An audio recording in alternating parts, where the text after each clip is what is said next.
Commissioner, I want to ask you about this specific event, kind of how it's shaped, and then the benefactor and the importance of where we want to be in that kind of research.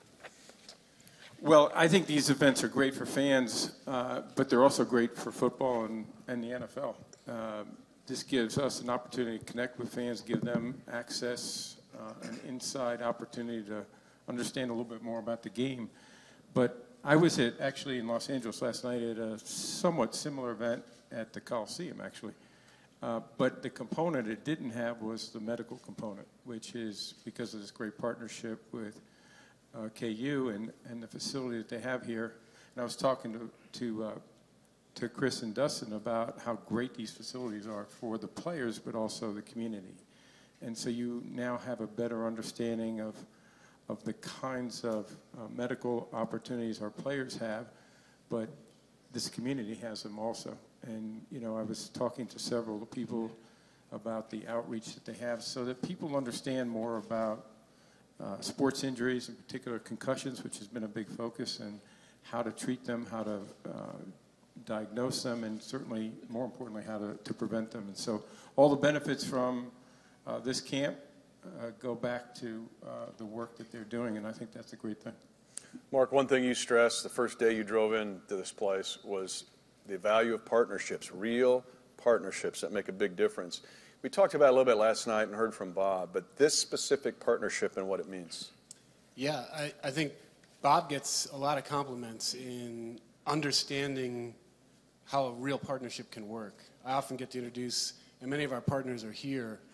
We love all our partners, and you all have a huge impact on us as an organization. I like to say that Bob and his team help us win football games. They make us more efficient at what we do. We were talking about at lunch. A player can walk off the practice field and walk right into one of the best MRI systems in the state and the region. And that's a huge advantage for us as an organization. I will tell a quick story about how this camp came to be, though, because we consider ourselves a pretty innovative company, organization. I consider myself open to new ideas, and we're the first team in the league for a lot of things. And we're proud of that. First digital ticketing, first reward program, a lot of things that we go back to the league and say other teams should be doing the things we're doing. So the reason I tell you that is the first year of our partnership, Bob came to me and said, we should do a fantasy camp. And I said, okay, tell me about it. He's like, well, we'll have everybody on the field, and we'll be running around, and we'll play, and we'll have a game, and we'll do all this other stuff. And I said, that is never going to happen, Bob. I said, we're not baseball, we're not basketball, we're not golf. This is serious stuff here, and the risk and everything else, and you're a medical facility. Do you really want these people running around like that? He goes, we're doing it. And I said no 3 more times, and Bob just kept saying, yes, we are. And I remember the first year we did this, Bob wins. And thank goodness for Bob, because this thing has been a huge event for us. It's a great learning experience for us as an organization. It's a great opportunity for you guys to get inside the ropes a little bit. And we think we've created some really memorable experiences for everybody. Dustin, you've been in the league now 13 years. We're talking about partnerships in an event like this. What have you seen evolve over your time when you were a rookie in 05 till now? I think Mark just said it.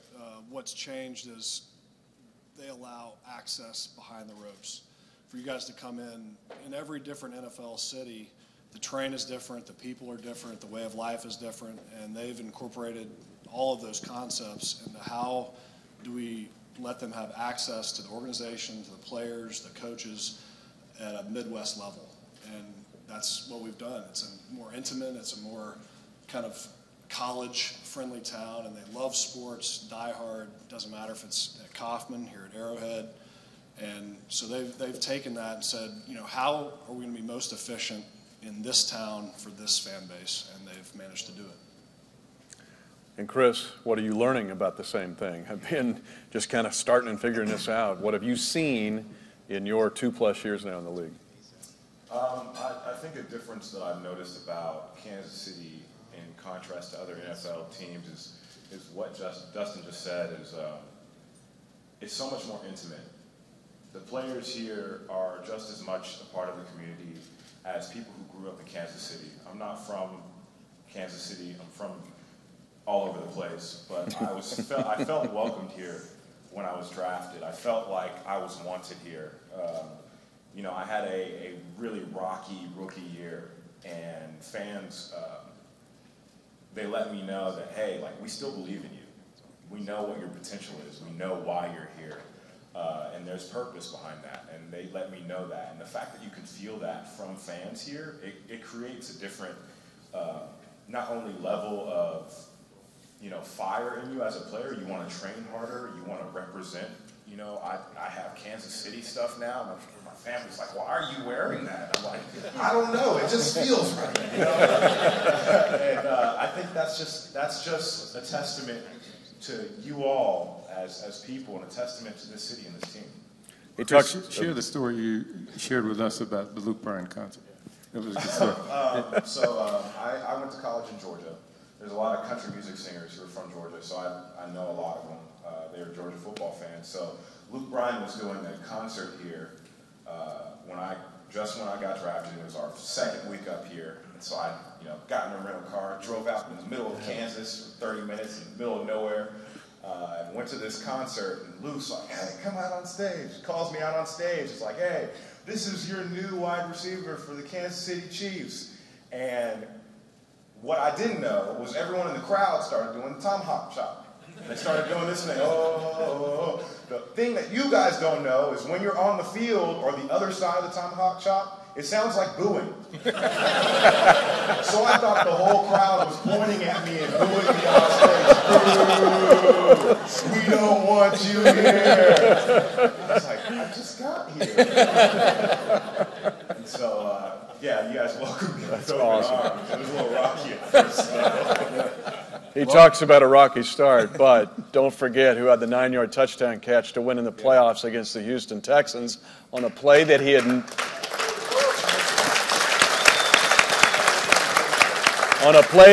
never repped. It tells you about his preparation, toughness, and his intelligence. But that's this guy. So it turned out okay. But you guys, I'm hearing a lot about relationships and partnerships, but what about relationships at almost every level, like league to fans, league to players, players to fans, and it's the importance of that and the layers and depth of that? Well, it's critical. I mean, we don't, Mark referenced it, and both players did, which is, none of us get where we are by ourselves, either as individuals or as a league or as clubs or as communities. We all have this opportunity to have an influence and an impact on one another and make us better. And I think partners make us better, for sure. Fans make us better because we hear their feedback and we take that into account and make changes. We did that this year with the celebration roll. I don't know, people like the celebration roll? No, not really. Yeah. Dante's up here shaking his I head. got Dante. I definitely got his shake over there. But, the reality is I think we heard from fans. And that helps us get better. We hear from our players. We got a great deal of feedback, and it's a partnership with our players. How do we continue to make the game better? How do we make it safer for them? How do we make rule changes that will make the game more exciting? How do we focus on things that, having the conversation at lunch with both of these guys, who are great young men, by the way, and cannot stop bragging about this community. And it's really wonderful to hear them talk about how great it is here in this community for the players. But we see that, and we see the opportunity of what you're going to do when you get done playing football. These guys want to continue to have long and productive careers, and that's great, but you also have to start thinking about not that it distracts you from what you're doing, but you think about what you're going to do when you're done. Because they have big dreams, and they're going to fill them, I'm sure, both these guys. And speaking of that, Mark, maybe a few things about the dreams you guys had when working together 5 years in the NFL office, and how a quarterback from Brown, who's from Pittsburgh, just south of there is Washington, where it's the home of Washington and Jefferson, which is where Commissioner Goodell played football as a linebacker. So how's all this work and come together? And were there discussions of, hey, if I ever get this job, here's what I'm going to do? Where to start? Just be very careful, because I'm sitting right next to you, my man. So I had the pleasure of working with Roger before he was commissioner. And the very unique experience of actually sitting in meetings and watching and learning from him. And he's one of those toughest boss you'll ever have because he drives you and relentlessly asks for more. But also just taught me so much about the little things. And he saw early on that I would take it and listen. And I can remember some of the biggest things. I mean, he made me take trips, and some of you have heard the story of Coors Light and Budweiser and how I said there's no way I'm going to Boulder, Colorado. And he kept saying, yes, you are. Yes, you are. I went to Boulder, Colorado, and 3 years later we had a deal that none of us thought would ever happen. But he's like, you're going to go do this with a team of really talented people. And then the little things. You know, I remember I sat in a meeting once, and he went through the whole thing, and it was a big controversial issue, and he was taking everybody's opinion, and then he waited till everybody spoke, and then he sort of said, here's what I hear, here's what I think, and here's what we're going to do. And this is the kind of mentor he is. So afterwards, we're leaving, you know, everybody gets up, and we're leaving, and he goes, sit down. So what'd you notice about that meeting? I'm like, we got to a conclusion? It seemed like you listened to everybody, I appreciate that. He's like, who spoke last? You did. He goes, why? I'm like, Raj, I got no idea. He said, I spoke last because if I speak first, what do you think the answer is? Right? So Roger Goodell is Roger Goodell. He's in the meeting, he speaks first, everybody says, that's a great idea. I'm going that way. But he didn't do that, he waited. And that's, for those people who are in the room with me, I always speak last. And Tyler will tell you that, and Kellen will tell you that. And I learned that from him. And it's those little things as much as they're the big things. But in the NFL, there's a saying that is, the players have heard this before, it's not real complimentary if you say that player's just a guy, right? Just a guy means average, can play, not really special. I think one of the best things about Roger is he's just a guy, in the sense that he's got a family, he's got 2 daughters, he's passionate about this game, he's passionate about the sport, but you want to go have a beer with this guy. And people think of him as Roger Goodell, the commissioner, but he's Roger Goodell, just the guy. And that's what I enjoyed the most about my relationship with him. Being a young guy coming up is he would sit you down and say, what the heck are you thinking? Don't do that. Do this. And to hear it from a guy like that means a lot. And obviously, I've gotten where I am a lot because of the success and the help that he's given me. One thing I know that you guys spend a lot of your time on is the fan experience, live fan experience. And I want to ask you two guys about this, and I want to get you guys' response too. But this specific venue, what it's like, and Chris, you kind of alluded to it, but maybe you can go into further. Very shortly, I'm going to announce you, and you're going to come down the tunnel. The experience of this and that, what's it mean to you? I do the little tunnel at the 50-yard line. I've never been through that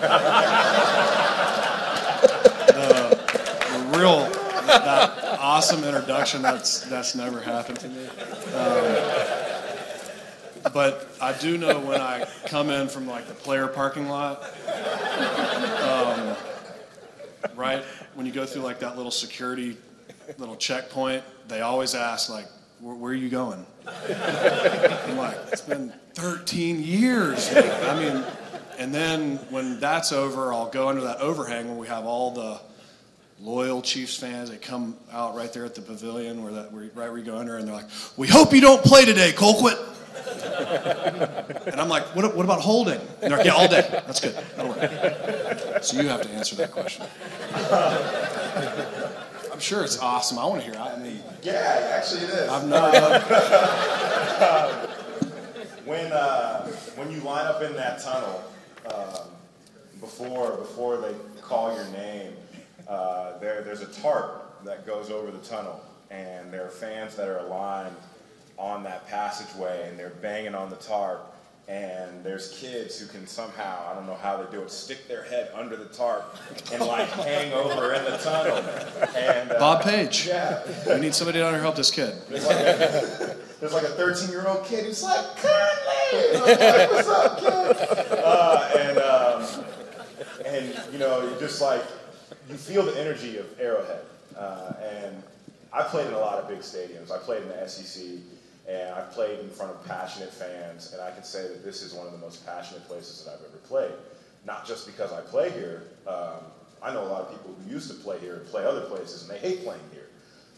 And that's a testament to you guys. But you can feel all that energy, and it almost is so much energy to the point where you have to pull back and you have to refocus and say, okay, I'm here to do a job today. And in that moment, before your name is called and you start walking out, and the fire's shooting, and Dustin's over on the sideline already.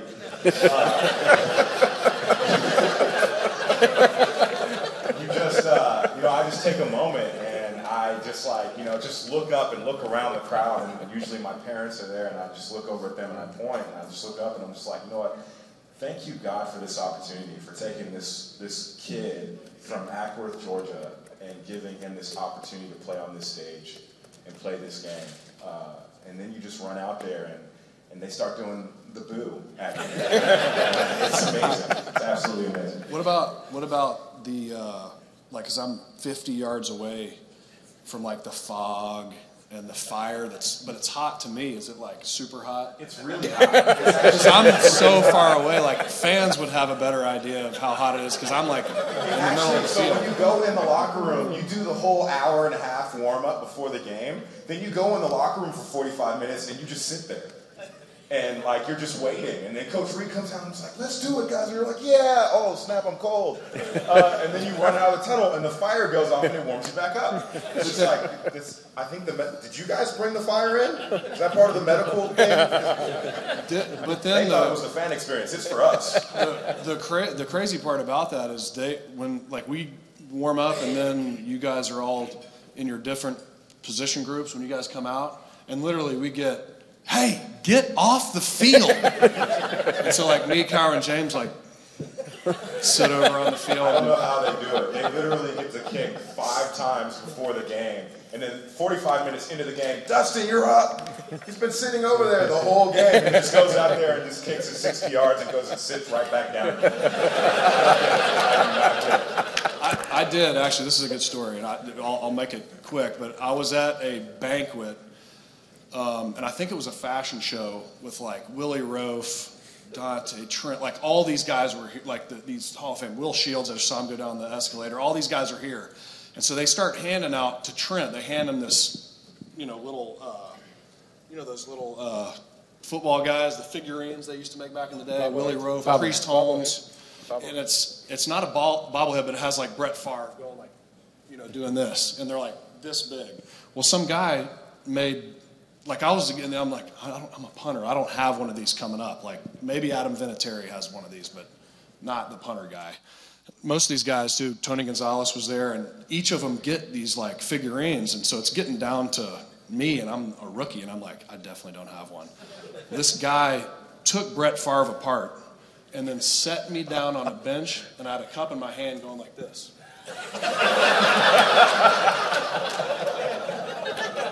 And I was like, everybody else has an action photo. Priest is like doing his thing, and Trent's throwing, and I'm like on the bench. At least put me by the heater. They could have given you at least like one finger up. Go team, go. Anything. Yeah, like. Oh man, it's gonna be a long day. A little bitter about it. Speaking of the Arrowhead experience specifically, and you look at 32 teams and franchises and 32 stadia, but you worked for Lamar. I mean, you had an AFC emphasis before your time with Mark. This stadium in specific, in the Hunt family, Lamar's vision, and how you see it get manifested week after week. Well, I guess I'll tell you from a national standpoint, because there's a couple people asked questions about why are the Chiefs on so many primetime games, and that's a compliment, frankly, and it's a compliment to the team and what we think of the team as far as its potential and the demand from the networks to put them on a national stage. But it's also a real compliment to you guys, because I can't tell you how many times the network presidents come back and say, we want Kansas City in a primetime game because that sea of red and that passion that the players were talking about, it comes through the television and jumps through, and people want to see it. They want to feel it. And I was here for the playoff game. I won't mention which one, but I was here for the playoff game, and I wanted to sit outside. And it was cold. It was rough that night. But I got to tell you, you could feel that electricity coming through you. And I was like Dustin sitting like this, but I could not have been happier over there. And so I think this is one of the greatest experiences in all sports, personally. But I clearly believe that there's no other stadium that could match your passion here. There's no question about that. And to make it one of Lamar's visions that Mark works every day on is making this a 12-month venue. It's more than just football. I mean, you got U2 coming up, but your emphasis on making this a destination for more than just football. Yeah, I mean, building the stadium was a community effort. The renovation was a community effort. We need the support to compete. 32 of us, we're 27th, 28th in the media market, so we need every opportunity. We got to take advantage of every opportunity, and we feel, and this comes from Lamar, it's a responsibility. If you're in this community and you have this massive brand supported by an even bigger brand with the NFL, you need to leverage that to put Kansas City on the map. So at every level, the sea of red on primetime football, I mean, that's a great commercial for Kansas City. That creates interest in this town. Putting U2 on the stage, putting Kenny Chesney on the stage, even the little things like doing the Top Golf thing we're doing in a week or two.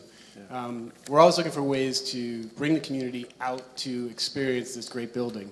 And like I said, it's completely integrated. If you look behind you, the artwork that's on the walls, I mean, that was an effort that started 5 years ago. And the Hunt family sat down and said, we've got great wall space. We should do something that celebrates the regional artists from here, either the artist or the scene. And we should create a tour where citizens of this region can come through Arrowhead and do the tour of the locker room and see the Hall of Honor, but also take in some of the talented people from this region. And we think that responsibility is why we can go back and say, this is why you have a team in this city, and this is why you support the things that we need to compete. Well, it's interesting. We would open it up for a little bit of time if you've got some questions here for any of the four panelists and some thoughts that you may have before we get you back on the field. But if there's anything on your mind as it comes up, I'm going to ask you, Commissioner Goodell brought up, and Mark too, the great schedule. This is an awesome schedule, one of the best as it lays out in franchise history. You guys thought of that, and I know Big Red talks about it. Chris? I can't wait. Right now, the metrics have us as the second hardest schedule, toughest schedule in the National Football League. And in my opinion, I say bring it on.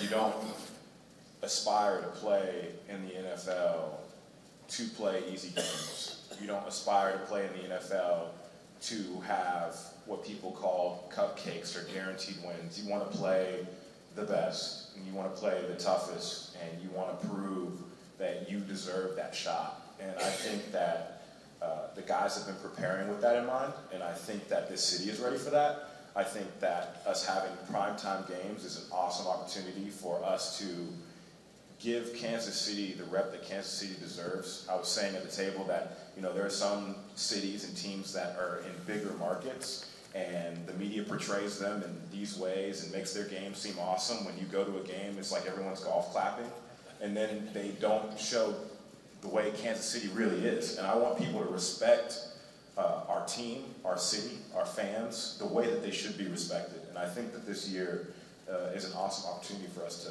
to not only just wait for that to happen, but to kind of force its hand and show people who we are.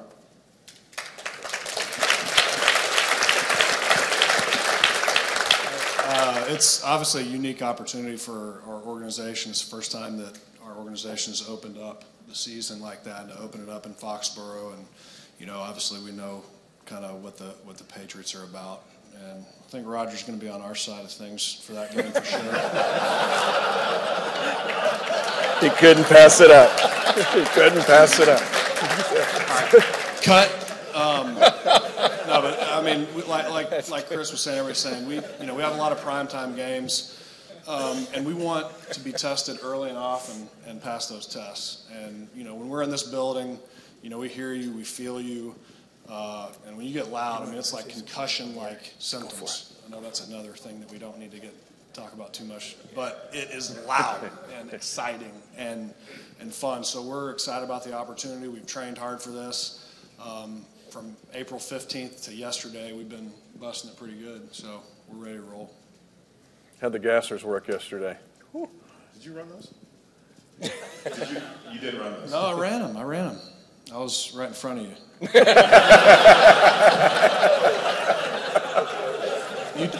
You track guys are trained to just look straight forward. You need to look at the little white guy that way. That's me right in front of you. I was too busy breathing. Lamar, you spent a lot of time with Lamar. How formative was he in building your career? Well, I started off as the assistant to the president of the AFC, which was Lamar Hunt, and that was a great experience for me to work closely with someone that is a legend of the game. His vision for, I think, sports in general is absolutely extraordinary, but his vision for football and the experience, he always kept the fan in mind. I almost every time he'd ask, this is good for the fans. So he pushed the 2-point conversion on extra points.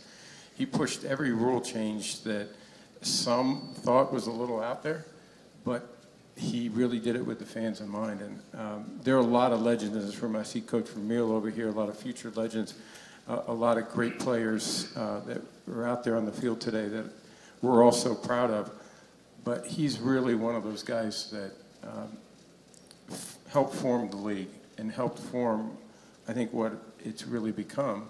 And he's left it in great hands with Clark and the family. You all are very fortunate to have had the Hunt family, I think, as owners. We're fortunate to have them as running and owning a team. Amen. Amen to that. Anybody have any questions? Thoughts on your minds? Yes, sir. They want to get up and talk. Yeah. I coach youth football. First of all, thank you for being here, Commissioner, and thanks for having us.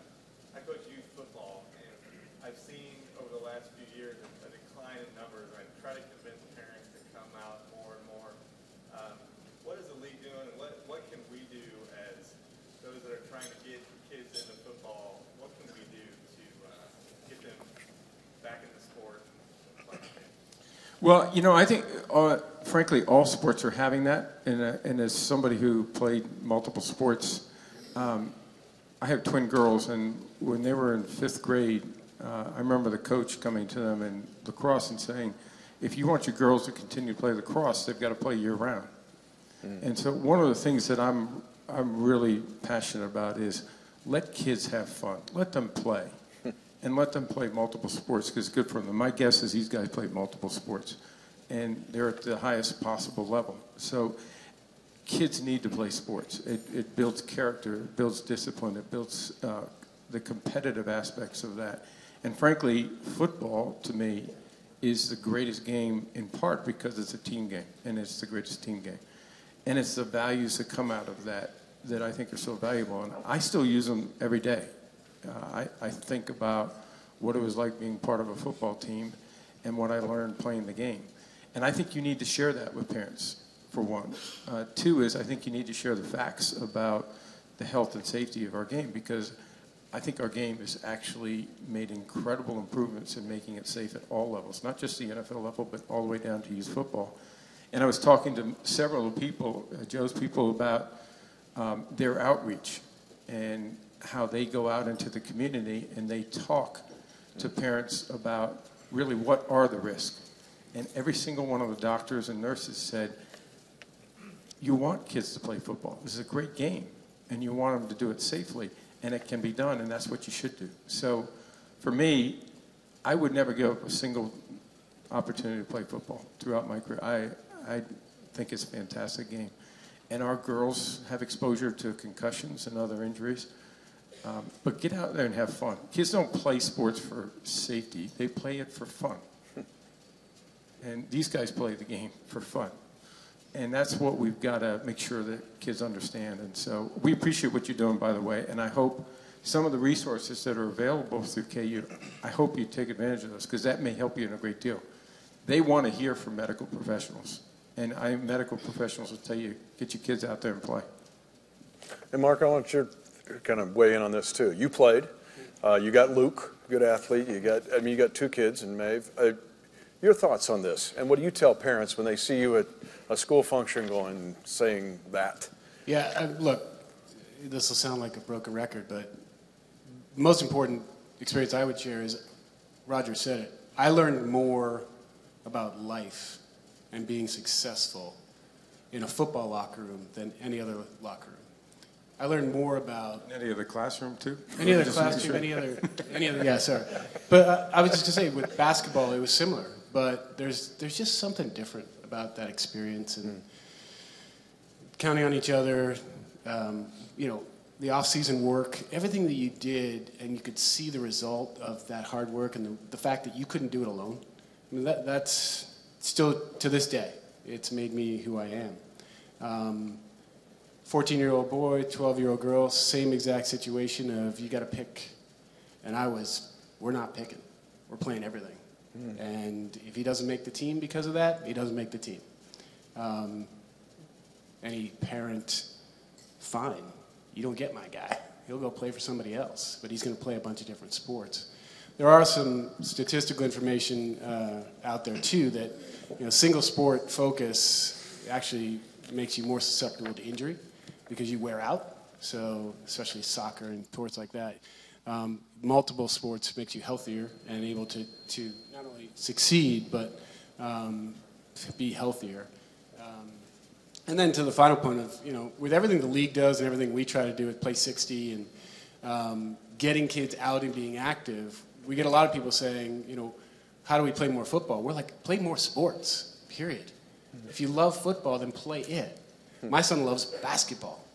And he plays basketball 8 months a year, and he plays other things every other month of the year. But he'll never not play other sports because I think it's really important for him to have a wider base. Hey, Coach, if I could just add 2 specific things to you also. We started a campaign last year called Play Smart, Play Safe, which is essentially to invest in the future of the game. And frankly, the benefits will be throughout all sports and frankly, even off the field. The military is one of the ones that we share our research with for our veterans and for our active duty military. But what we've done is we've invested $100 million in what we call an engineering roadmap, which is to try to develop a better helmet. And this year, these guys will have an opportunity. It actually tested the highest and most effective against a concussion called the VISIS helmet. And we can get better helmets and research, and we did this through a GE Head Health Challenge, and it's been incredibly effective. We have a new surface that goes below an artificial surface that actually can reduce the impact 60%. So there are a lot of great things that are happening. We've had 50 rule changes in the last 10 years, all designed to make the game safer. And a lot of it's technique, frankly. These guys will tell you. And protecting those defensive players. So we're seeing a lot of great changes happening in our sport. And I think, frankly, we're leading the way in that. And I think it's going to make all sports more safe. And frankly, you'll feel better about having your kids play. I know the sports are safer when I played as a kid. I'm going to give you a suggestion, too, because this is a discussion that involves both genders, obviously. I'm going to give you a suggestion. Danny Welniak's sitting right over here. We're proud to have her be our sideline reporter. She's also with KCTV5. She was a world champion football player with the Dallas Diamonds in the Women's Professional League. If you want to discuss the value of the game from that perspective, invite her. I don't know what you're doing over the next 8 months, but you can have her come speak to you guys because she is a great resource that comes from all perspectives. You up for it? Absolutely. Okay. What about you guys in talking about, because you hear this discussion too, of protecting a game that you played, and Dustin, you're multi-generational here now. Your daddy was a Super Bowl champion, and playing this game, what do you tell people that go, "Why? I don't know if I want my child playing that game"? How do you respond?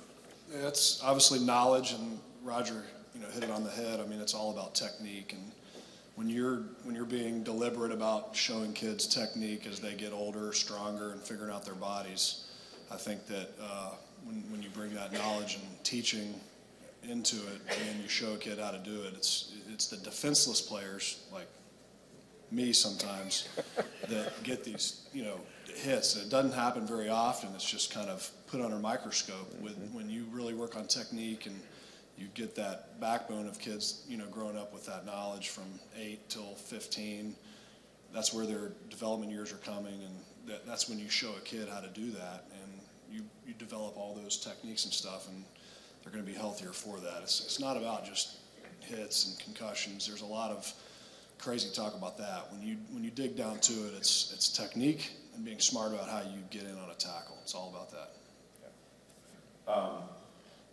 I'm actually one of the people who's wearing that new helmet, who's in that pilot program this year. So you'll see it. Make my head look big. But it's amazing. When you drop a normal, a typical football helmet on the ground, it makes this loud clack sound when it hits, and it just like, boom, it just like stays on the ground. This new helmet, when you drop it, it barely makes a noise, and it actually bounces back up off the ground. It absorbs all that energy and force that would be jarring your head. So I'll be wearing that helmet this year. Another thing that I tell parents who ask me, they're like, hey, Chris, how did your parents go about it? My parents were the ones who didn't let me play sports. I didn't start playing sports until I was in high school. And then when I started playing in high school, I played basketball, I ran track, and then I played football as well. I think the thing that I tell kids is do what you love. Don't do it because your parents said do it. And then again, if your parents are afraid or they have reservations, that's my mom, get them the information. And it took a little bit of time. It took about 2 years into my high school, 3 years, for my mom to actually watch me play a football game. Before that, she sat there like this. I just a lot of the education piece in the game has expanded so much. I had to learn retroactively. I didn't know anything about football in high school, so I had to learn from other guys. I had to learn from these videos, and so I am a testament of learning from the information that's out there and that's provided now, because that's how I learned the game, and I'm still continuing to learn the game. Some guys have been playing since they're 4 years old. I haven't been playing that long. I don't have that knowledge, and so it's still coming. And there's so much information out there. Get that information to parents, get it to kids, but then just allow it to come naturally to them and let them have fun. The science of that helmet is phenomenal. Our equipment guys have shown it to me, and it's now it might be something you could have on your next feature film too, a little paint job and stuff. It looks like a Power Rangers helmet. Yeah, it seriously does. It's way cool though, and I would like to take every parent that would ask you about them and show them that, and show the incredible science and research that's going in to that specific part of the game. Maybe one more, and then we're going to get you on the field. Remember, stay hydrated. Yes, sir. Barbershop.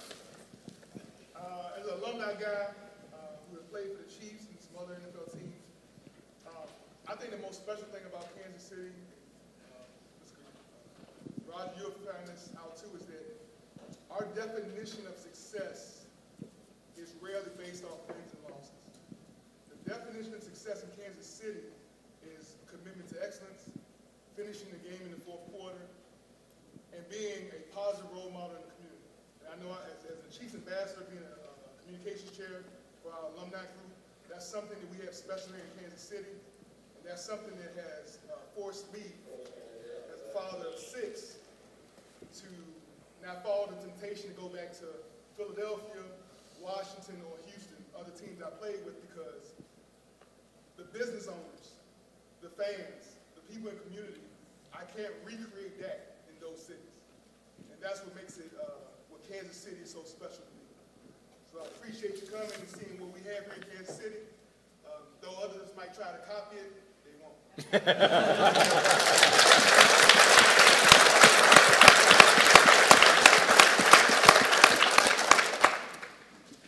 Reaction? I agree with that. Any other question? Yes. Yes, sir. We've got a couple teams in our division who Yeah. got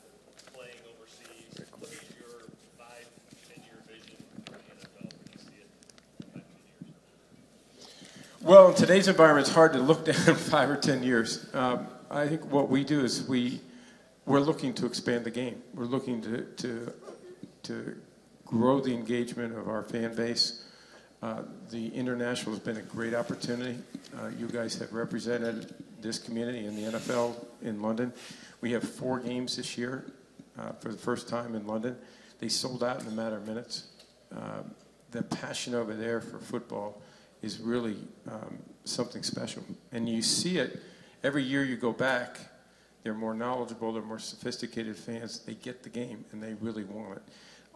Our decision, I think, to some extent is going to be, is it a market for a team, or is it a market where we would just continue to play multiple games over there?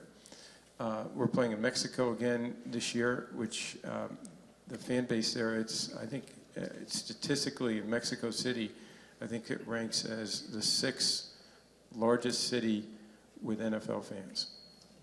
And so you can see the number of fans they have down there. Really, it's remarkable. And we just, so our effort would be to expand the game and to get fans engaged, and technology helps us with that. We always want to try to avoid those relocations. That's not something that happened over a year or 2 years. That happened, frankly, over 12 to 15 years of trying to get long-term stability for those teams. But we're excited to have 2 teams in Los Angeles, and I think Las Vegas is going to be, it's the fastest growing city in the country. It's a much more diverse city than it's been in the past, particularly from a corporate and industrial standpoint. I think we're going to find that those 2 are going to be great markets for us. Mark? Yes, sir. Oh, boo. With the National Football League expanding into other countries, obviously a pretty big world, are there any plans of adding new organizations into the National Football League? Other teams, newer teams? You mean go beyond 32 teams? No. There are not any plans for that. That's probably for the next commissioner to deal with. Because I personally believe the 32, at the core of what it is, it's the game. You have to put the game 1, 2, and 3. And the competitiveness of that game is so good right now that you really want to be careful to tweak, but not to really upset the balance of that. And we have this year was the most competitive season as judged by point differentials. It was just about 10.3. It's the lowest since 1935. And I think they were probably averaging about 12 points in 1935. So, I mean, the reality is we have an incredible game that has got excitement, the right balance of offense, defense, and special teams. And it's, I think our I don't think our game's ever been stronger, and the scheduling works well with 32 teams, so I don't see that in the near future. It's awesome to have you here. We've been talking about it since last night, what you're doing and why we're doing it. But we also need to acknowledge these 4 guys for taking time out of their worlds to make your event the most special it's been up to this point. Bob, you're going to have to try to top this up next year. I don't know what you're going to do. But we do need to acknowledge these 4 men and giving us their time. So thanks, guys. Appreciate it very much.